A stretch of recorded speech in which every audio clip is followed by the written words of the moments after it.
Hola, aquí estamos otra vez de vuelta online.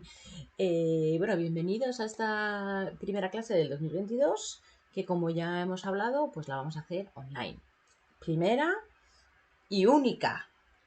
Insisto, la presencialidad es obligatoria en la UNED. Lo que pasa es que, bueno, le comenté a Vicky y llegamos a la conclusión de que yo lo iba a consultar con vosotros y si os parecía bien, pues esta primera clase le íbamos a hacer así un poco en la distancia, porque las vueltas de las vacaciones y los reyes y todo tal, bueno, pues era un poco complicado. Yo, sinceramente, acabamos de reunirnos muchas familias, nos hemos juntado la abuela, el nieto, el tío, Melchor, Gaspar, Baltasar, los pajes, nos hemos juntado todos y bueno, en el caso de que haya habido algún contagio, tenéis hasta el lunes 17 de enero para poneros buenos. Y así, esta primera clase aprovechamos para realizar una pequeña, bueno, como un pequeño gesto navideño, como despedida de estas navidades tan atípicas, este pequeño especial de iconografías de la Navidad, que ya os comenté en clase en algún momento, que venía de la revista Descubrir el Arte, podéis ver el logo aquí abajo a la derecha. Y bueno, básicamente vamos a repasar estos 4 artículos que componen el especial de iconografías de la Navidad con 3 especialistas en sus campos, tanto en medieval, en moderna, en barroco, tal. Entonces yo voy a intentar ser breve. Son 4 capítulos, intentaré hacer 4 vídeos de 15 minutitos, la cual cosa es muy difícil, porque ya sabéis que yo hablo mucho, demasiado. Entonces, bueno, voy a intentar pasar un poquito rápido para que no se haga pesado, ¿sabes? Y hacer como si fueran pildoritas de 15 minutos. Entonces, sin más dilación, vamos con la primera pildorita. Vamos a moverlo por aquí. Oye, estoy pensando, es la primera vez que algunos alumnos me veis la cara entera, porque los alumnos de siempre ya me conocéis, pero los que habéis entrado nuevos este año o incluso el año pasado, pues nunca me habéis visto. ¿Me habéis visto esto? Es como voy a estar yo solo 15 minutos si no paro de hablar, bueno, pues ya me veis la cara. Empezamos con el primer reportaje. Vamos a mover esto de aquí, medio que molesta. Empezamos con el primer reportaje que se llama La venida al mundo del Mesías. Lo ha escrito María Jesús Fuente, investigadora y catedrática de Historia Medieval de la Universidad Carlos III de Madrid. Y es básicamente un repaso general, abuela pluma. Vamos a ir rápido, no vamos a deleitarnos así, vamos a parar en las imágenes un montón de rato. Yo luego os lo voy a mandar, como siempre, en PDF o en PowerPoint o como queráis, para que quien quiera ver los cuadros más despacio los vea. Pero vamos, como vayamos parándonos en cada uno, ya os digo yo que no terminamos nunca. Y la idea es eso, hacer una visita rápida. Y además esta mujer, María Jesús Fuente, ha citado cientos de cuadros, muchísimos. Yo he seleccionado algunos de ellos y bueno, comenzamos con este primer artículo que, como digo, es algo como general. Y empieza la historiadora hablando de uno de los textos que van a inspirar la representación de la Natividad en la historia del arte, que es un texto del libro sobre la infancia de Salvador, un apócrifo, es decir, digamos, una vida de Cristo no oficial. Es un apócrifo anónimo, escrito en el siglo IX después de Cristo y tuvo mucha repercusión. El texto dice así: tenía la mirada fija en el intenso resplandor que despedía la luz que había nacido. Fijaros en la imagen. O sea.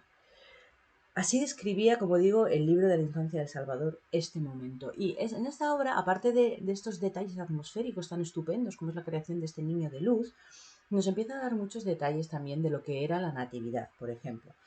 Nos habla que María encinta y su marido José se dirigían a empadronarse a Belén. Yo no sabía lo del empadronamiento.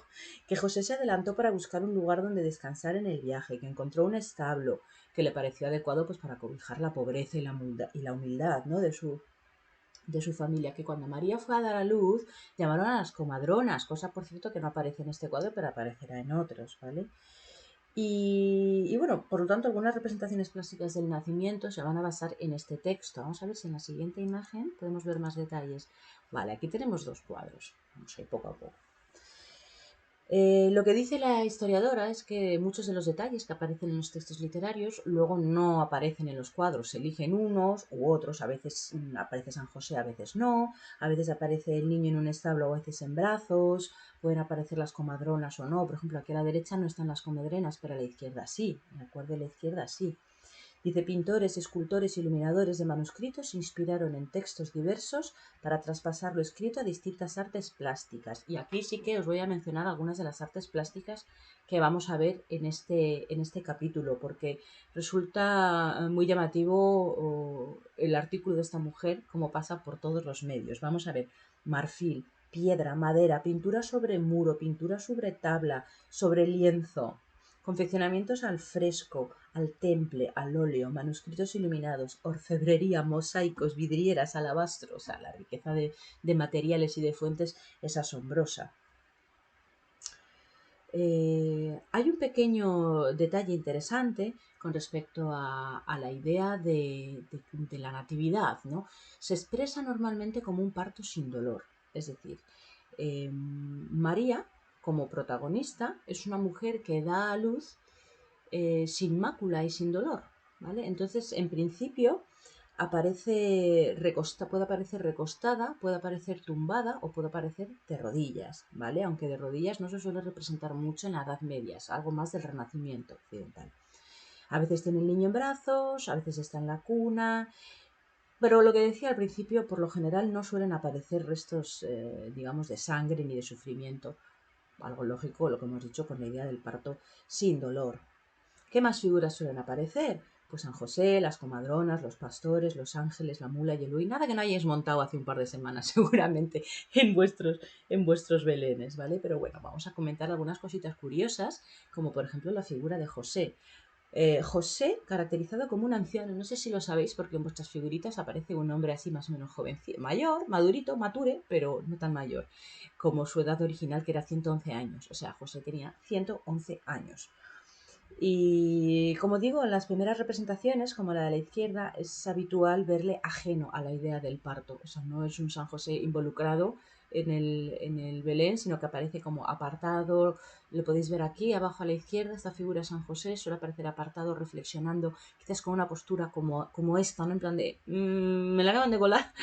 Y muchas veces aparece un ángel hablando con él. Esa es la versión de San Mateo, en la cual el ángel baja a San José para aclararle, digamos, cualquier duda que pueda tener al respecto de la paternidad. Pero lo normal es eso, es que San José aparezca apartado. Si veis en el cuadro de la derecha, también aparece un poquito al margen, ¿vale? Eso quiere decir, cuando veis en un cuadro este tipo de San José, quiere decir que es una representación un poco arcaica o un poco bizantina o un poco oriental, ¿vale? En la que San José no tiene mucho que ver con el misterio que estamos representando.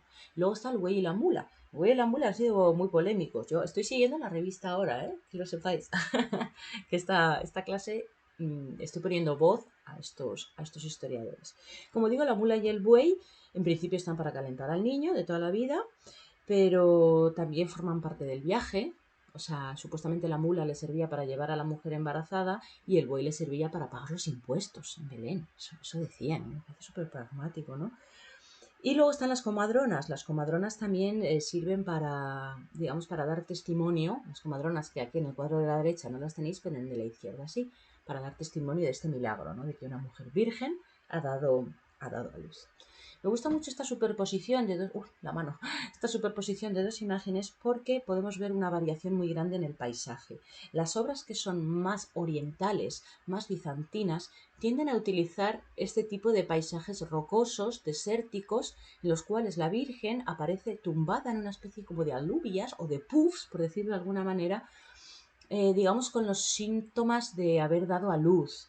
Está recostada porque está tumbada, porque acaba de dar a luz y está cansada y está apoyada, y Dios mío de mi vida, la que acabo de pasar dando a luz en el desierto, ¿no? Mientras que la versión occidental, la versión más asociada a la iglesia de Occidente, digamos a la de Roma, nos habla de unos espacios distintos. Ya no estamos hablando del desierto, de estos sitios ascéticos casi, como podemos ver en la de la izquierda, sino de pesebres o, ¿cómo decirlo? Pesebres, cobertizos, sea como sea, espacios más cristianizados. Eso sí, siempre haciendo alusión a la pobreza, a la humildad y bueno, pues eso, a que son pobres y humildes de siempre. Me acabo de fijar que aquí arriba hay una urraca. Fíjate qué maravilla. Vamos a seguir avanzando un poquito. Intento ir rápido, pero es que fíjate, nada se nos van 9 minutos. La historia del arte de la Edad Media la podemos dividir en tres grandes bloques, ¿no? La alta, la media y la baja Edad Media. Estos son unos ejemplos que ha puesto nuestra historiadora de la Alta Edad Media. Son las imágenes más antiguas que tenemos de lo que se podía considerar una natividad. A la izquierda tenemos a la Virgen con el niño y a la derecha unas figuras misteriosas que no son otras que los Reyes Magos. Estos frescos tan deteriorados por el tiempo pertenecen a las catacumbas de Priscila, del siglo II después de Cristo. No resulta extraño, o sea, esta primera natividad es como muy ajena a a lo que tenemos nosotros en mente por lo que es una natividad, ¿no? Con todos sus elementos de Belén, anecdóticos. Aquí se limita solo a la madre y al hijo.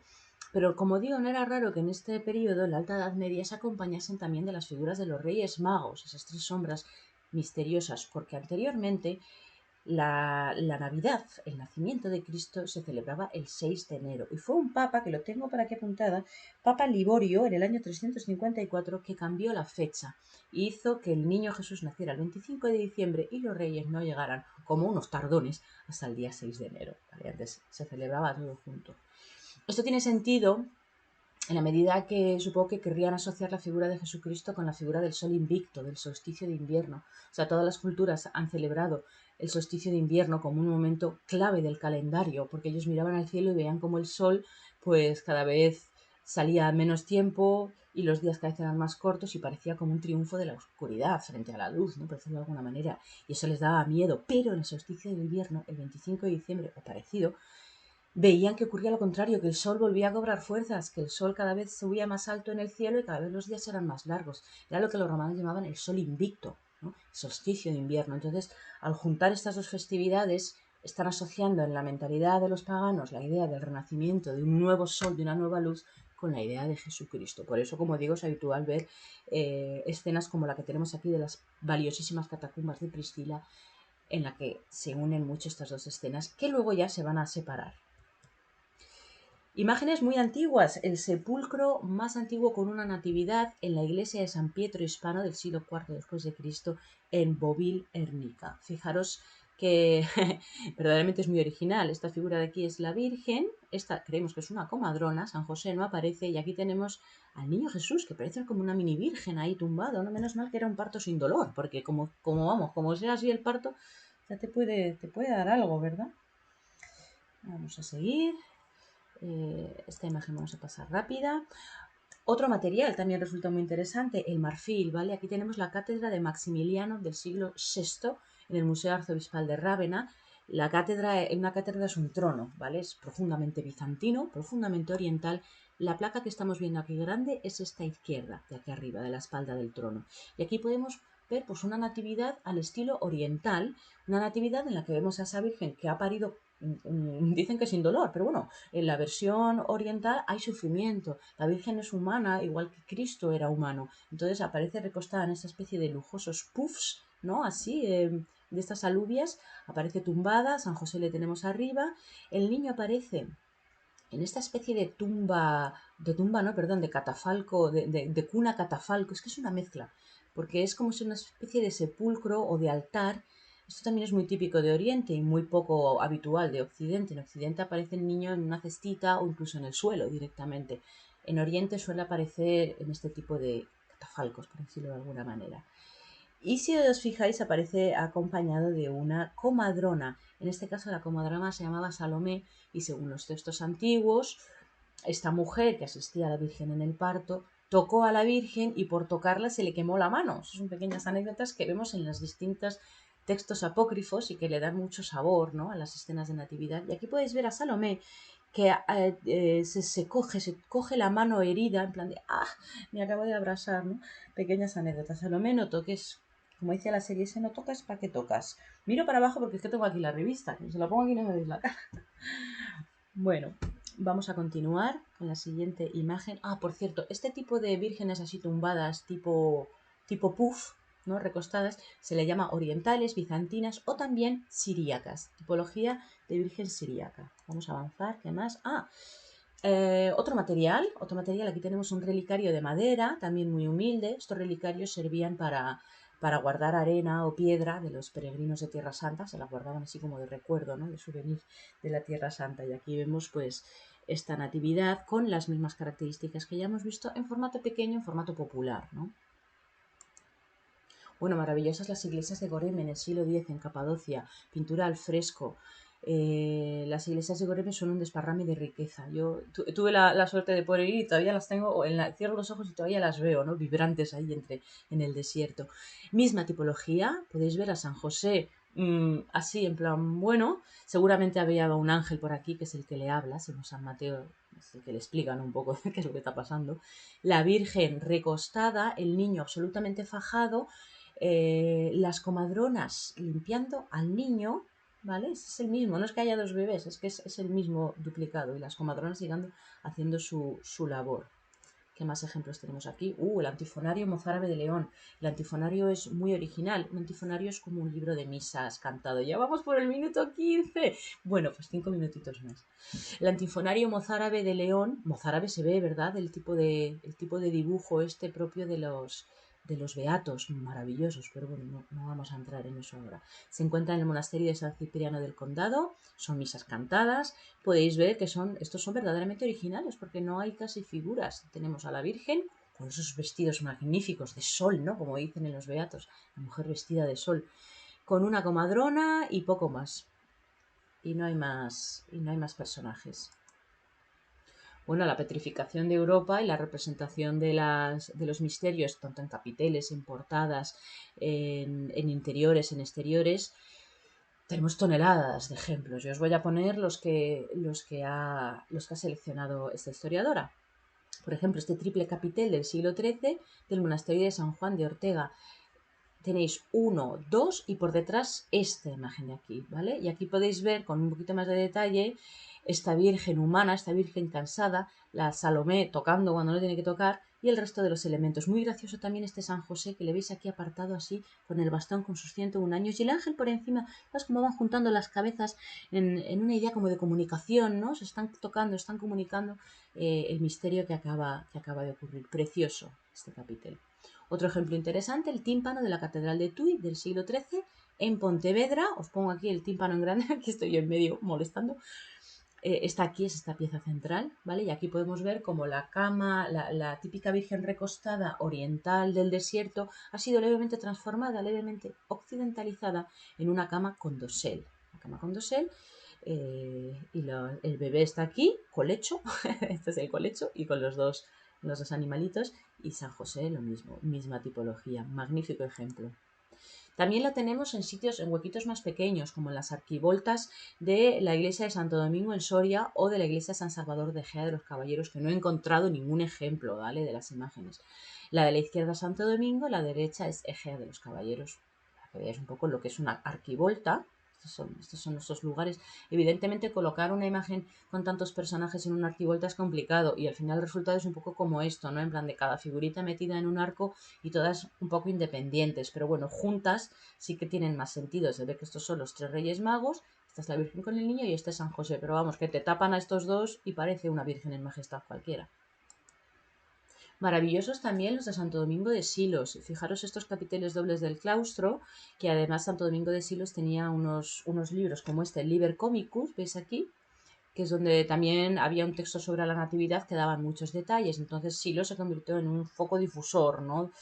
de este tipo de representaciones. Aunque apenas la vemos, está muy deteriorada, pero yo, por ejemplo, no sé si este es el niño, sí. Como es un capitel doble, yo creo que esta es una parte con San José, el ángel, la comadrona limpiando al niño y al otro lado tenemos al bebé, que parece que se lo están comiendo el buey y la mula. ¿Por qué es el bebé? O sea, ¿es el niño o es la virgen? Yo no lo tengo claro. Ahí lo dejo. For your consideration, como dicen en los Oscar. Este es de mis preferidos. Fijaros la ermita de Nuestra Señora de los Ángeles del siglo XIII, Grijota, Palencia. Cómo están todos metiditos de una manera como muy agradable a la vista, ¿no? Al menos es cosa mía. Están todos inscritos en una pequeña circunferencia de la cual la Virgen es casi como la cesta de Navidad. Parece como una cestita la que tiene a todos los personajes dentro. Un poquito más apaisado, sarcófagos. Este sarcófago del siglo XII de Roda de Isábana, en Ribagorza, en la que vemos la misma escena, pero extendida a lo largo de un espacio más desahogado, con la Virgen aquí haciendo su colecho también, con la cunita encima y incluso las cabezas de los dos animales de manera casi simbólica, ¿no? Curioso resulta también, y aquí os voy a dar una pincelada y al que le interesen estas cosas la puede buscar con profundidad, son los famosos belenes de Grecio. Los belenes de Grecio tienen una tradición muy larga, de 1223, en la cual parece ser que San Francisco de Asís jugó un papel en la representación de los misterios helenísticos, en coger al niño y tal. Aquí podéis ver la representación de San Francisco de Asís cogiendo al niño en la Natividad, y aquí podéis ver una representación moderna de los veleres de Greccio. No podemos enrollarnos más. Además os juro que la tía en el artículo tampoco dice nada más, así que yo lo dejo aquí y seguimos avanzando. Otros materiales, otras fuentes, ¿no? Otras fuentes, no, perdón, otros materiales, otras tipologías.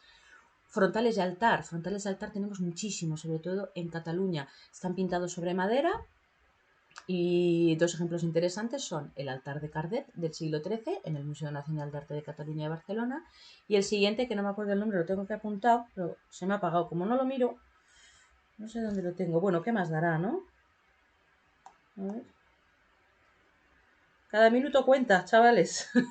No me acuerdo cómo se llama este segundo. De la misma manera podéis ver las escenas en pequeñito aquí a la izquierda, ambas de una gran belleza.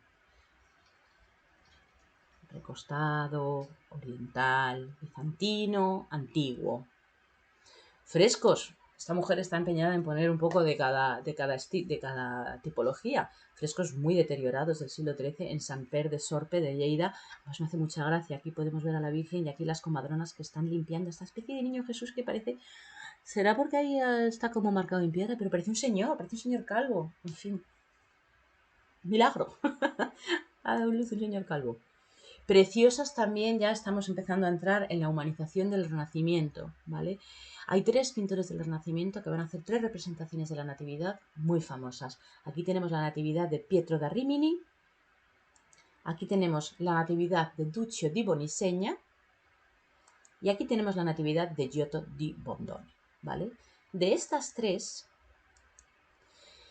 podríamos decir que son como una mezcla entre el mundo oriental y el mundo occidental. ¿Por qué? Porque tenemos elementos occidentales. Fijaros aquí, por ejemplo, en el establo, pero también tenemos elementos orientales, como ves la mujer, la Virgen en posición siríaca. Pero también tenemos occidentales, porque no está el niño separado como solía estar, sino que lo tiene en brazos a la manera occidental, un poco más humanizada, ¿no? Y también tenemos a las comadronas abajo, a lo oriental, y a San Pedro un poco a su bola apartado, a lo oriental. Es una mezcla. Yo os invito a que busquéis elementos occidentales y orientales fusionados, ¿no? Vamos a ver, por ejemplo, el siguiente. Tenemos lo mismo, esa misma fusión. Lo que pasa es que yo diría que aquí, por ejemplo, esta Virgen de Duccio di Bonisegna es más oriental, aunque siga la postura siríaca, o sea, es más oriental que esta de aquí. ¿Por qué? Porque esta tiene el niño en brazos, entonces eso la hace más occidental, más humanizada. Esta no tiene el niño en brazos, entonces está más cercana a la oriental. Me explico, ¿no? Veis un poco cómo se juega con los elementos y bueno, cada uno al final hace lo que quiera con los elementos que tiene. Más orientales, más occidentales. Los fondos siguen siendo muy bizantinos, fijaros, de oro. Bueno, y luego está Giotto, por supuesto, la revolución de Giotto, que no vamos a hablar ahora, pero también es una mezcla, ¿no? Fijaros que tiene el pesebre occidental, tiene la postura siríaca oriental, pero también tiene ese acercamiento sentimental, ¿no? De la madre con el niño, que es puramente occidental también. Por supuesto, esto mismo se traduce al Renacimiento nórdico, ¿vale? Unos pocos ejemplos. El retablo Bladelin de Roger van der Weyden, la Natividad de Petrus Christus, el tríptico de la Natividad de Gerard David, ¿vale? En todos ellos se sigue la tipología ya de Virgen arrodillada, ya no está tumbada ni recostada, ahora está arrodillada, ¿vale? Y está en proceso de adorar al niño Jesús, que ha caído, si veis, parece que está como iluminado, ¿no? Por estos destellos que hemos hablado al principio de la clase, de que era un niño que era pura luz y luego poco a poco se fue convirtiendo en un bebé. Los flamencos siempre la van a representar a la Virgen María como si no hubieran dado a luz, ¿no? Como si fuera, se me ha caído el muñeco, míralo ahí, y sin dolor y sin nada. Aquí por lo menos tiene el pesebrito. Gerard David hace unos cuadros maravillosos de la Natividad. Hace unas vírgenes preciosas. Estas dos también son vírgenes de Gerard David, muy dulces, muy bonitas, y todas en la misma postura, con ese bebé iluminado que ha nacido sin dolor. Un par de ejemplos también de la escuela española. Y este último ejemplo que es del Maestro de Ávila, ¿vale? En el cual empecé con él porque yo creo que es de los que más representa el brillo con el que empieza la escritora el artículo, ¿no? Esos resplandores. Bueno, maravillosas también los libros manuscritos con las letras, uy, que me voy, adiós, con las letras miniadas, ¿no? Con estas decoraciones de manuscrito donde vemos todos estos elementos, muchos detallitos divertidos. Fijaros en el puchero, la comadrona que parece una princesa, el buey con el hilo ahí alrededor. Yo voy rápido. Quien quiera mirarlo más despacio luego, que lo mire más despacio. Bueno, mi súper preferida de todos los tiempos. El libro de horas de Besancón de 1450, con la que se llama La Natividad Feminista. ¿Por qué creéis que es la Natividad Feminista? Pues es obvio, es obvio. La mujer está leyendo y el hombre está cuidando al niño. ¡Viva! Si es que soy muy así. Qué poco instinto maternal, de verdad. Me gusta mucho este libro de horas de Besancón, 1450, ¿eh? Y otras imágenes. Aquí sí que son letras miniadas, iniciales grandes, con representaciones que os animo a que miréis con todo el detenimiento del mundo porque verdaderamente merece la pena. Y fíjate, yo quería hacer 15 minutos, pero son 25. Si es que menos no puedo hablar. Menos no puedo hablar. Fijaros en este muñeco cómo brilla y cómo resplandece. Aquí termina nuestro primer capítulo, nuestra primera aportación. Luego os mando el segundo capítulo, bueno, luego no, ahora mismo del tirón voy a grabar el segundo capítulo que lo hace otro historiador y que se va a centrar en la pintura del Renacimiento. Algunas cosas las veremos repetidas, pero también van a decir cosas nuevas. Bueno, pues nada, muchas gracias, un placer, a ver quién aguantaba hasta aquí.